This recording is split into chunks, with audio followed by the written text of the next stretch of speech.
In our Bible reading today, Numbers 32 through Deuteronomy 7, if there's a word that I would place over this entire passage, it would be the word obedience. God is calling his people, the people of Israel, to be obedient to his commands. As they stand on the precipice of claiming their inheritance, of entering the promised land, God reminds them through Moses of their former acts of disobedience. He reminds them of the time that they came out of Egypt, crossed through the wilderness, were ready to take possession of the land the first time, but became frightful, became disobedient, and God had to discipline the people by causing them to wander in the wilderness for 40 years. Well, here we are, 40 years later, a whole new generation of people, and once again, they're ready to claim their inheritance. They're ready to enter the promised land. But before they do so, God gives some very specific commands for the people of Israel to obey regarding boundaries, where people will live, who the chiefs of the tribes will be, what kinds of cities they need to establish. And you can read all of that in our reading today. What interests me the most about our passage is the request of the Gadites and the Reubenites, the tribes of Gad and the tribes of Reuben. They are livestock, sheep herders, people of agriculture. And when they survey the land, they determined that they would rather live on the eastern side of the Jordan River.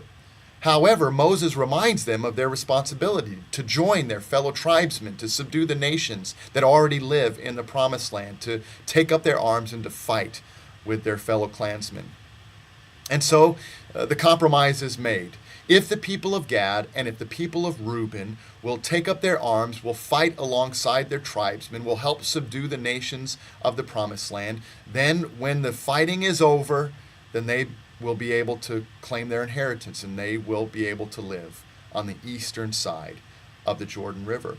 This seemed reasonable to the Gadites and to the Reubenites, and so I love their response in chapter 32, verse 31.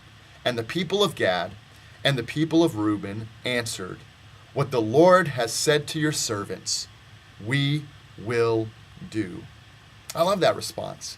What the Lord has said to your servants, we will do. It's an act of obedience. And I wonder if that's something that maybe you need to say today to the Lord, if something I need to say to the Lord. What the Lord has commanded, what the Lord has called us to, what the Lord has said to us, we will do. Maybe you need to personalize it today. What the Lord has called me to do, I will do.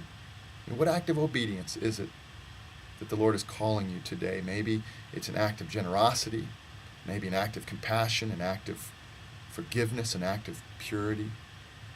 Do you trust the Lord enough?